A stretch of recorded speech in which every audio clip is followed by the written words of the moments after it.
ఆశీర్వాదం ఎప్పుడు వస్తుంది? దేవుని కొరకు మనం నలిగినప్పుడే వస్తుంది. కనుక కొంతమంది అనుకుంటారట, తమ దృష్టికి తాము శుద్ధులై తమ మాలిన్యం నుండి కడగబడని తరం ఉంటుంది. ఆ కడగబడిన తరమే మోషే మీద తిరుగుబాటు చేశారు, అహరోను మీద తిరుగుబాటు చేశారు. ఇదిగో సమాజం నుండి, సర్వ సమాజంలో ఉన్నటువంటి ప్రతి ఒక్కడు పరిశుద్ధుడే. ఈ సమాజం మీద మిమ్మల్ని హెచ్చించుకోకండి, మేమందరం పరిశుద్ధులమే అన్నారు వాళ్ళు. అరే నాన్న, మీరందరూ పరిశుద్ధులైతే నాకు ఇంకా సంతోషం, మంచిదే.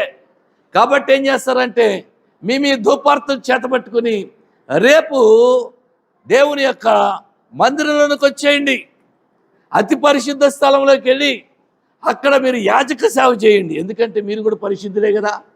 కాబట్టి ధూపార్తులు పట్టుకోండి. ఏం పట్టుకోవాలి? ధూపార్తులు చేత పట్టుకొని మీరు కూడా దేవునికి ధూపమేయండి. 250 మంది ధూపార్తులు పట్టుకుని వాడు ధూపం వేయటానికి వచ్చారు. వాళ్ళు ఒకటే మాట అనుకున్నారు, మేమందరం పరిశుద్ధులమే.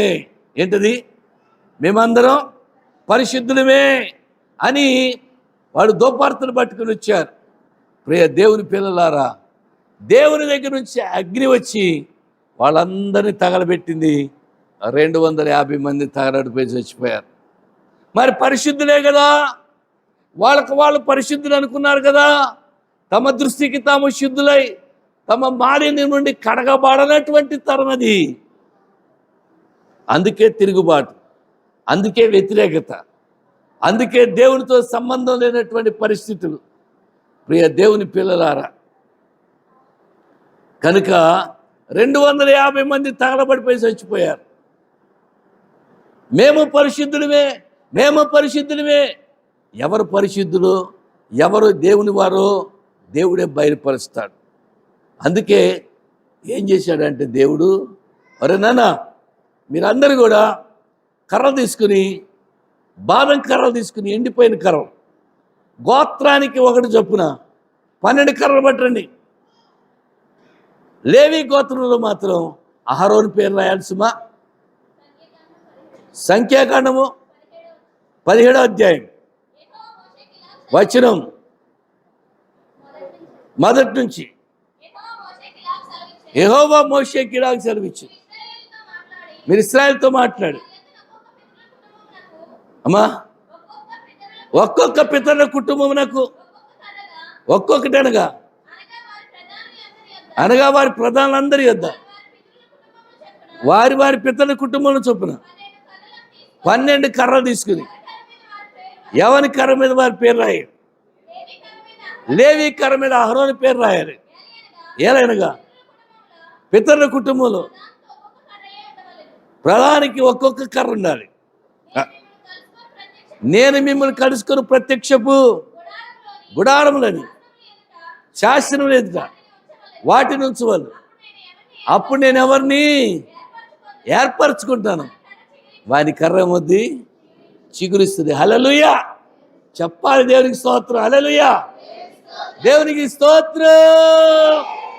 ఇది దేవుడు నాకు ఇచ్చిన వాగ్దానం. ఎందుకో తెలుసా? అప్పటికి ఇంకా సేవ ప్రారంభం అలా. ఒకరోజు వాక్యం చదువుతుంటే ఒక వాక్యం నన్ను పట్టుకుంది. ఏంటంటే, ద్రాక్షవల్లి నేను, తీగలు మీరు, నాలో ఫలింపని ప్రతి తీగ తీసివేయబడి పారవేయబడును, అది ఎండిపోవును, వాటిని మనుషులు అగ్నిలో వేసి కాల్చేస్తారని యోహాను సువార్త 15వ అధ్యాయంలో ఉంది. ఆ మాట నన్ను పట్టుకుంది. ప్రార్థన చేయటం మొదలుపెట్టా. ప్రభువా, నేను ఎండిపోయిన స్థితిలో ఉన్నాను. 15వ అధ్యాయం మొదటి నుంచి చదవండి. నిజమైన ద్రాక్షవల్లి నేను, నా తండ్రి వ్యవసాయకుడు, నాలో ఫలింపని ప్రతి తీగ ఆయన తీసి పారవేయను, ఫలించు ప్రతి తీగ మరి ఎక్కువగా ఫలింపవాలని దానిలోని పనికిరాని తీగలను తీసివేయను. నేను మీతో చెప్పిన మాటలు బట్టి మీరు ఇప్పుడు పవిత్రులై ఉన్నారు. నా యందు నిలిచుండి, మీ యందు నేను నిలిచి ఉంటాను. తీగ ద్రాక్షవల్లిలో నిలిచుంటేనే ఎలాగ ఫలింపదో, అలాగే నా యందు నిలిచుంటేనే మీరు ఫలింపరు. చాలమ్మా, ఈ ఎండిపోయిన తీగలన్నిటిని ఏం చేస్తారట, మనుషులు పోగు చేసి అగ్నిలో వేసేస్తారు, కాలిపోతాయి. ఈ ప్రార్థన పట్టుకున్నాను నేను. ప్రార్థన చేయటం మొదలెట్టా. దేవా, ఎండిపోయిన స్థితిలో ఉన్నాను ప్రభువా. ప్రార్థన చేస్తుంటే దేవుడు మాట్లాడాడు. దేవుడు నాతో మాట్లాడాడు. ఏంటి తెలుసా? అహరోను కర్రను చిగురింపజేసిన దేవుడను నేను నిన్ను చిగురింపజేయలేనా అన్నాడు. హల్లెలూయా, దేవునికి స్తోత్రం. అప్పుడు ఒక్కడిగా ఉన్నాను, పాస్టమ్మ గారు ఇద్దరుగా ఉన్నాం. తర్వాత ఇంకొక ఇద్దరు కూడారు, నలుగురుగా సంఘం ప్రారంభమైంది.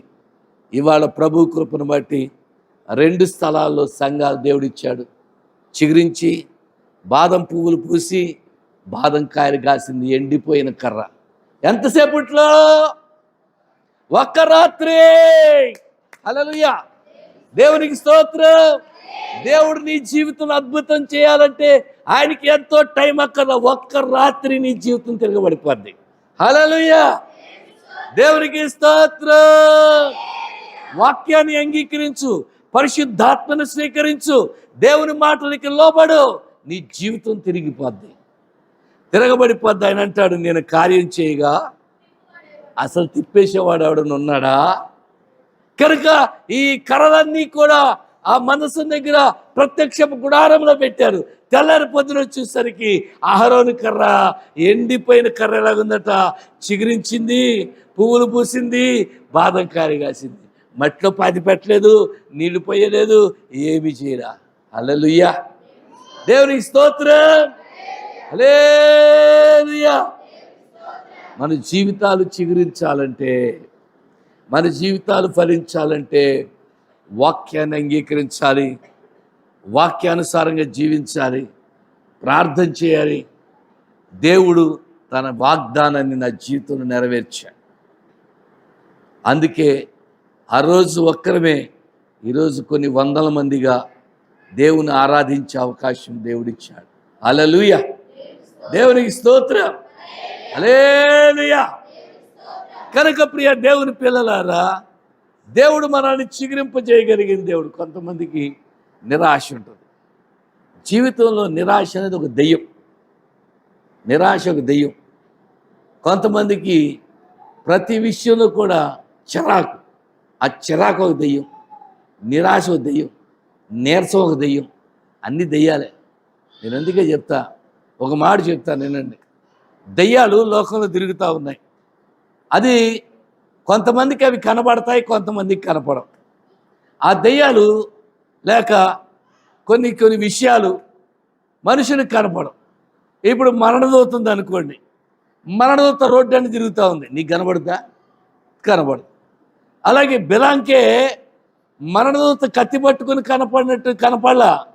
గాడిద మీద వెళ్తున్నాడు, గాడిద కనపడింది కానీ బిలాముకు కనపడలా. ప్రియ దేవుని పిల్లలారా, వీడు బిలాం వెళ్ళిపోతున్నాడు, కానీ అది అటు ఇటు తప్పించుకుని మొత్తానికి ఇరుకైన సందులోకి వెళ్ళి ఆ గోడకి మధ్యలో, గాడిదకి మధ్యలో కాలు నలిగిపోయింది, బిలాం కాలు. ఏయ్, ఎందుకు ఇలా చేస్తున్నావు అని ఆ కర్రెచ్చుకుని కోడడం మొదలెట్టాడు. సంఖ్యాకాండము 22వ అధ్యాయం 28వ వచనం. అప్పుడు యెహోవా గాడిద కన్నులు వాక్కునిచ్చాను గనుక అది నీవు నన్ను ముమ్మారు కొట్టావు, నేను నిన్నేం చేశానని గాడిద అడగా, బిలాము నీవు నా మీద తిరుగుబాటు చేసావు, నా చేతిలో కత్తి ఉంటే ఇప్పుడే నరికి పారేద్దును, చంపేద్దును అని గాడితున్నాడు. అందుకు గాడిద, నేను నీ దాననైనది మొదలుకొని నేటి వరకు నీ ఎక్కుచూ వచ్చిన గాడిద నేను కదా, ఎప్పుడైనా నేను అసలు ఇట్లా చేశానా అని బిలాముతో అనగా అతడు లేదని. అంతలో యెహోవా బిలాము కన్నులు తెరిచింది, దూసిన ఖడ్గం చేత పట్టుకుని త్రోవలో నిలిచి ఉన్న యెహోవా దూత అతడు చూచి తల వంచి సాష్టాంగ నమస్కారం చాలు. అది ముందుగానే గాడిదకి కనపడింది, అందుకే గాడిద ముందుకే అంటలా, మనోడికి కనపడలా. అందుకే నేను అంటాను, చాలామందికి వాళ్ళు వెళ్ళే దారిలో ఏ దెయ్యం ఉందో కనపడదు, తెలీదు. అందుకే వెళ్తూ ఉంటారు మోటార్ సైకిల్ మీద, బిడింగిని పడిపోతారు. అదేంటండి అలా అదే పడిపోయింది. కొన్ని స్థలాల్లో కొన్ని వీడియోలు చూశాను, కారు వెళ్తూ ఉంటుంది, ఉన్నట్టుండి రోడ్డు మీద టెంగిని గాల్లోకి ఎగిరిపోయి డామర్ కింద ఆడుతుంది. అసలు ఎందుకు ఎగిరిందో తెలియదు. అక్కడ చీకటి ఉందన్నమాట, వాళ్ళకి కనపడదు. ఆ చీకటి ఆ కారుని ఎగరేసరికి గాల్లోకి ఎగిరి అంత ఎత్తున కింద పడింది. కొంతమందికి కనపడవాయి. అందుకే అంటాను, చాలా దెయ్యాలు ఉంటాయి, అవి రోగాలు తీసుకొస్తాయి, మరణాలు తీసుకొస్తాయి, సమస్యలు తెచ్చిపెడతాయి. అవి కనపడవు, తిరుగుతూ ఉంటాయి. వాటి పని ఏంటంటే మనుషులకి నష్టాన్ని కలిగించాలి. ముఖ్యంగా దేవుని పిల్లలకి నష్టాన్ని కలిగించాలి, బాధ పెట్టాలి. ఎప్పుడైతే దేవుని పిల్లలకి బాధ నష్టం వచ్చిందో వాళ్ళకి నీరసం వచ్చి లేక నిరుత్సాహం వచ్చి దేవుని మీద ఆయాసపడతారు. అవసరమైతే దేవునికి దూరం అయిపోతారు. అవసరమైతే దేవుని మాటలు, దేవుని పని, దేవుని యొక్క పరిచర్య, దేవునిలో జీవించటమే విడిచిపెట్టేస్తారు. అది సైతాన్ గాడి ప్లాన్. అందుకే వాడు దూతల్ని పంపిస్తాడు. మనం ఎప్పుడు కూడా ఎలాగుండాలో తెలుసా? ఎఫెసీ పత్రిక 6వ అధ్యాయములో 12వ వచనం చదువుకుందాం. ఎలాగనగా మనం పోరాడేది శరీరంతో కాదు కానీ ప్రధానులతోనూ అధికారులతోనూ ప్రస్తుత అంధకార సంబంధులకు లోకనాథులతోనూ ఆకాశ మండలమందున్న దురాత్మల సమూహములతో పోరాడుతున్నాం. మనం పోరాడేది ఎవరితోటి? మనుషులతో కాదు, ఆకాశ మండలంలో ఉన్న దురాత్మల సమూహంతో పోరాడుతున్నాం. ఈ పోరాటం తెలుసా నీకు? ఈ పోరాటంలోనే నీ మీదకి అనారోగ్యాలు రావచ్చు, వ్యాధులు రావచ్చు, బాధలు రావచ్చు, కష్టాలు రావచ్చు, సమస్యలు రావచ్చు, ఆర్థిక ఇబ్బందులు రావచ్చు. అయినా నువ్వు కూడా ఎలాగుండాలంటే చూడండి, ఆ కింద వచనాల్లో ఉంటుంది, మనం పోరాడేటప్పుడంట తలకి శిరస్త్రాణం ఉండాలి, కవచం ఉండాలి, మరియు దేవుని వాక్యమును ఆత్మ ఖడ్గము ధరించుకొని. అమ్మా ఇంకొంచెం పైకి చదవండి, ఇంకా పైకి. దేవుడిచ్చే సర్వాంగ కవచమును ధరించుకోండి. ఎలానగా నడుమునకు సత్యమని దట్టి కట్టుకోండి, నీతి అని మైమరు దొడుక్కోండి, పాదములకు సమాధాన సువార్తన సిద్ధ మనసును జోడు తొడుక్కోండి. ఇవన్నీ కాక ఏముండాలి? విశ్వాసం అనే డాలుండాలి. దాంతో మీరు దుష్టిని అగ్నిబాణములన్నింటినీ ఆర్పుటకు శక్తిమంతులు అవుతారు. మరి రక్షణను శిరస్త్రాణము దేవుని వాక్యమను ఆత్మగడు. క్రైస్తవుడికి ఎన్ని ఉండాలండి? విశ్వాసికి ఎన్ని ఉండాలి? ఈ ఆత్మ సంబంధమైనటువంటి ఆయుధాలు ఇవి ఉంటే మనం ఏం చేస్తాం? విశ్వాసం. అవిశ్వాసాన్ని తీసుకొస్తే సైతాన్ గాడు విశ్వాసం అనే డాల్తోటి ఎదిరిస్తాం. వాడేసే బాణాలు అగ్ని బాణాలు అంట, మామూలు బాణాలు కాదు. ఇలా పెట్టి ఒక అగ్ని బాణం వేస్తే డ్యామని పడిపోయి లెగలేని బాబు, లెగలేని బాబు. ఈ డ్యాన్స్ కాదు, లెగవాలి. అర్థమైంది? సైతానా నువ్వు నన్నేమి చేయలేవు అని ప్రతి విషయంలో సైతాన్ గారు చెవులో గొలుగుతూ ఉంటాడు. ప్రతి విషయంలో సైతాన్ గారు. ఇప్పుడు మీకేమంటాడు తెలుసా? చెవు దగ్గరికి వచ్చి చెప్తూ ఉంటాడు, టైం అయిపోయింది, ఆయన రావటం ఆలస్యంగా వచ్చాడు, చెప్పేస్తున్నాడు, తెగ చెప్పేస్తున్నాడు. ఎవడంటాడా అన్నిటి దిప్పుద్ది తలకాయ సైతాన్ గారు. బోరు కొట్టేస్తుందా అన్నిటి దిప్పుతాడు. ఏదో ఇక్కడేదో ఉన్నట్టు అక్కడేదో ఉన్నట్టు, అక్కడ కాదు ఇక్కడ కాదు, ఇక్కడ ఉంది. చెప్పేదాని మీద దృష్టి ఉండదు. ఇటు చూస్తుంటారు, కొంతమంది పిల్లలంక చూస్తుంటారు. సైతాన్ గారు ఎలాగలాగా నీ చెవులోకి వచ్చి గొలుగుతూ ఉంటాడు. ఎప్పుడైపోతారు? కొంతమంది ఇక్కడ చాలామంది ఉన్నారు. ఎప్పుడైపోతారా బాబు ఆమెనంటే చిరతపుల్లాగా దూకేద్దాం. వచ్చేటప్పుడేమో నత్తనడక నడిచారు, తాబేల్లాగా వచ్చారు. వచ్చిన తర్వాత ఏమో సింహంలా కొరకెట్టారు. ఇప్పుడు ఆమెనగానే చిరతపుల్లులు అనమాట. చాలాసార్లు చెప్తూ ఉంటా, కనీసం మీ దగ్గర తిరిగే ఫ్యాన్ కూడా ఆపరు, ఆ లైట్ ఆపరు, ఆ కుర్చీలు తీరు, దులుపుకుంటారు, పరిగెడతారు.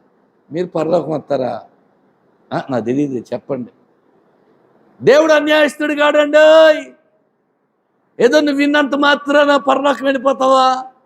ప్రార్థన చేసినంత మాత్రాన పరలోకం వెళ్తావా? శుద్ధుడు అయిపోయావా? ఎవ్వడు కూడా శుద్ధుడు కాదు. నేను శుద్ధుడిని, నేను పవిత్రుని అనుకోదగిన వాడెవడు? నేను పరిశుద్ధుడిని అయిపోయాను అనుకోదగిన వాడు లేడు. జాగ్రత్త,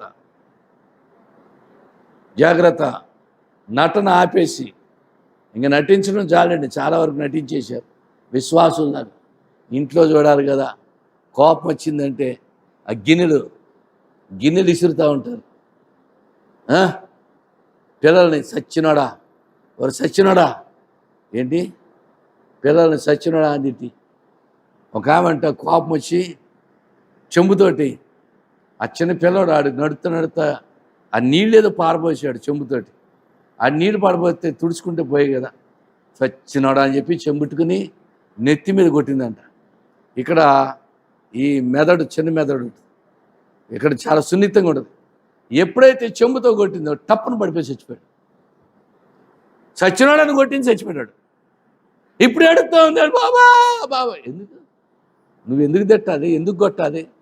మళ్ళీ ఇక్కడ ఎంత నటిస్తారు బాబాయ్, ఏమి ఎరగనట్టుగా. జాగ్రత్త, క్రైస్తవ జీవితం నటన కాదు, జీవించాలి. గుర్తుపెట్టుకో, ఇక్కడ ఎక్కడికి వెళ్ళినా సరే ఒకలాగే ఉండాలి. నువ్వు డ్యాన్స్ వేయద్దు, నటించొద్దు. కనుక ప్రియ దేవుని పిల్లలారా, మనకు మనం శుద్ధులైపోయామంటానికి వీల్లేదు. దేవుడు ఇవాళ మనం ప్రభు రక్తంలో శరీరంలో పాల్గొన్నామంటే కడగబడడానికి మన మనస్సాక్షిని ఎంతో ఎక్కువగా శుద్ధి చేస్తుంది. హెబ్రీ పత్రికలో ఉంటుందన్నమాట. నిర్జీవ క్రియలను విడిచి జీవము గల దేవుని సేవించుటకు మీ మనస్సాక్షి నిత్యుడగు ఆత్మ ద్వారా తాను 9వ అధ్యాయం 12వ వచనం. నిత్యుడగు ఆత్మ ద్వారా తాను దేవునికి నిర్దోషినిగా అర్పించుకున్న క్రీస్తు యొక్క రక్తము నిర్జీవ క్రియలను విడిచి జీవం కలిగిన దేవుని సేవించినప్పుడు మీ మనస్సాక్షిని ఎంతో ఎక్కువగా శుద్ధి చేస్తుంది. యేసు రక్తం మనల్ని ఏం చేద్దామా, శుద్ధి చేస్తుంది. మా మనస్సాక్షిని శుద్ధి చేస్తుంది. రక్తం ఎన్నిసార్లు అయినా తీసుకోవచ్చు. మనల్ని శుద్ధి చేయటానికి యేసు రక్తం ఉన్నప్పుడు, అవకాశం వచ్చినప్పుడు యేసు రక్తం ప్రతి పాపము నుండి చెప్పాలా. యోహాను పత్రిక మొదటి పత్రిక 1వ అధ్యాయం 9వ వచనం. మనం మన పాపములు ఒప్పుకుంటే చదవాలి. ఆయన నమ్మదగిన వాడు, నీతిమంతుడు గనుక ఆయన మన పాపములను క్షమించి సమస్త దుర్నీతి నుండి మనను పవిత్రులుగా చేయును. యేసు రక్తం ప్రతి పాపము నుండి మనను పవిత్రులుగా చేయును. మనం ఏం చేయాలి? యేసు రక్తం ఏం చేద్దండి, మనకు కడిగేస్తుంది. కావాలా వద్దా? కావాలి కదా. మనకేంటంటే అవకాశం కుదరక నెలకు ఒకసారి తీసుకున్నాం. అసలు ఎన్నిసార్లు అయినా తీసుకోవచ్చు. చూడండి, వాళ్ళు ఇంటింటా రొట్టె విరిచారంట. అపోస్తలుల కార్యముల గ్రంథంలో 2వ అధ్యాయంలో చూస్తే, అపోస్తలుల కార్యం 2వ అధ్యాయం 42వ వచనం. వీరు అపోస్తలుల బోధ యందు, సహవాసమందు, రొట్టె విరుచుటేందు, ప్రార్థన చేయటేందు ఎడతెగక, రొట్టె విరచడం కూడా ఎడతెగక రొట్టె విరిచేవాడు. ఎందుకని? యేసు రక్తం ప్రతి పాపము నుండి మనల్ని పవిత్రులుగా చేస్తుంది. హల్లెలూయా, దేవునికి స్తోత్రం. హల్లెలూయా. జాగ్రత్త.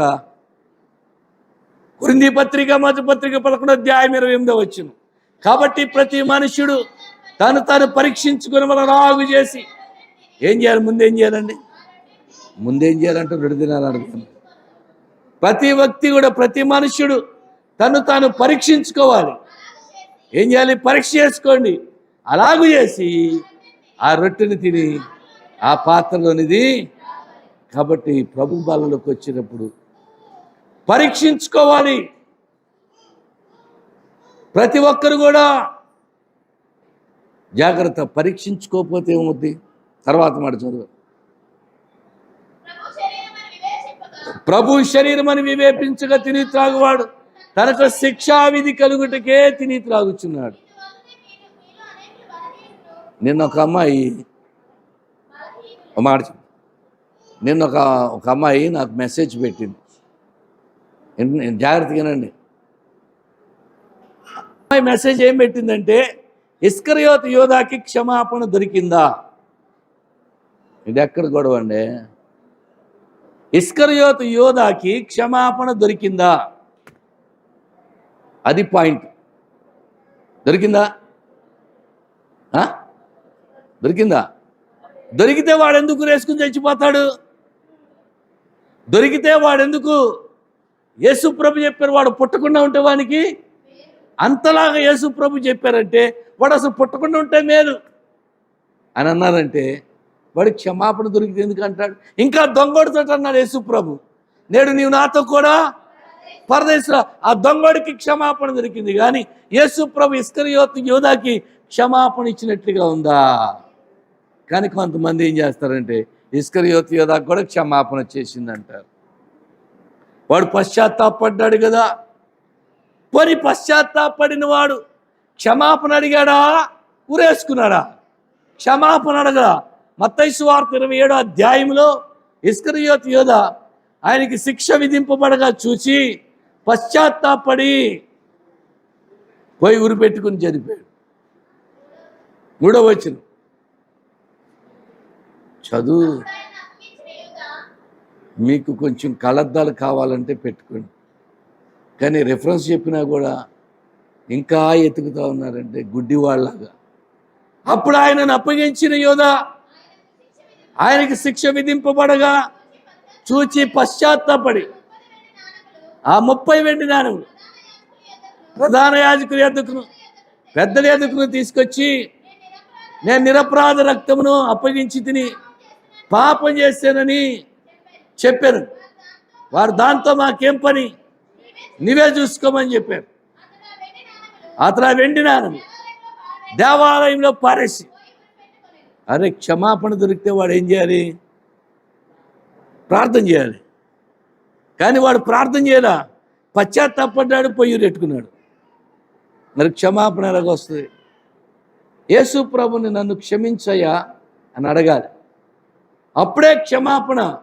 ఎప్పుడైతే క్షమించబడతాం, కడగబడతాం, పరిశుద్ధపరచబడతాం, పవిత్రపరచబడతాం. ఇంకొక మాట, యేసు రక్తం ప్రతి పాపము నుండి మనను పవిత్రులుగా, వాళ్ళు పవిత్రపరచబడరు. వాళ్ళకి పవిత్రత, పరిశుద్ధత, క్షమాపణ ఉండదు. వాళ్ళు మురికోళ్ళు అనమాట. దేవుడు కడిగినా చూడండి, పందిని కడిగినా అది మళ్ళీ ఎక్కడ పడుతుంది? ఇంకా దేవుని పిల్లలారా, యేసు రక్తం అంతరంగాన్ని, ఆత్మని కడిగేది అది. అందుకే ఎన్నిసార్లు అయినా ఇప్పుడు చూడండి, మార్టేరులో మొదటి వారం ప్రభు బాలిస్తా, పాల్పుచ్చుకుంటా. 2వ వారం ఇక్కడ ఇస్తాను, ఇక్కడ పాల్పుచ్చుకుంటా. 3వ వారం ఇంకో దగ్గర ఉంటే అక్కడ పాల్పుచ్చుకుంటా. ఎన్ని వారాలైనా. ఎందుకని అంటే అక్కడ పౌలు అంటాడు కదా, ఆదివారమున మేము రొట్టె విరుచుటకు కూడుకొరగా అంటాడు అపోస్తల కార్యం గ్రంథాల్లో. అపోస్తల కార్యం గ్రంథంలో అంటాడు, ఆదివారమున రొట్టె విరుచుటకు కూడుకున్నామంటాడు. అందుకే మనం ఆదివారం ప్రభు బలను సమీపిస్తాం. ఆదివారం నాడు ప్రభు బలలో పాలు పుచ్చుకుంటాం. అమ్మా 20 అధ్యాయం 20 అపోస్తలుల కార్యం గ్రంథం 20వ అధ్యాయం 27వ వచనం.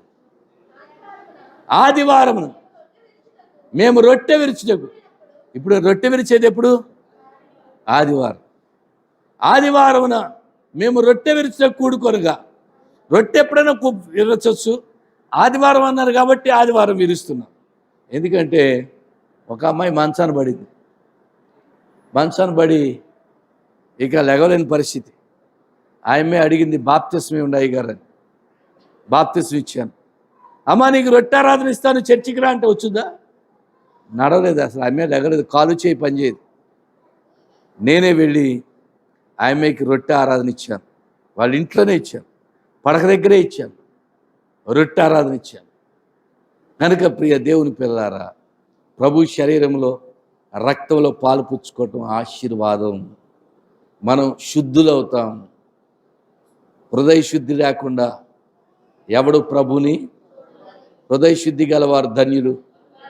కనుక మనం ఎలా శుద్ధి అవుతాం? యేసు రక్తం ద్వారా. మనం ఎలాగా శుభ్రమవుతాం? నీళ్ళతో స్నానం చేయటం ద్వారా.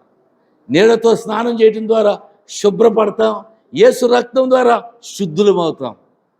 కనుక శుద్ధులు కాకపోతే శుభ్రం లేనకుండా శుభ్రాన్నే చూసుకుంటారు, వాళ్ళు శుద్ధులుగా ఉండరు. ప్రియ దేవుని పిల్లలారా, శుభ్రం లేని వాళ్ళు ఎంత కంపు కొడతారో ఈ శుద్ధి లేని వాళ్ళు పాపపు కంపు కొడతారు. ఈ శుద్ధి కోసం ఏం చేయాలి? దేవుని దగ్గర పశ్చాత్తాపడాలి, క్షమాపణ అడగాలి, ప్రభు బలలో పాలుపుచ్చుకోవాలి. దేవుడి మాట మనం ఇక్కడ దీవించును గాక.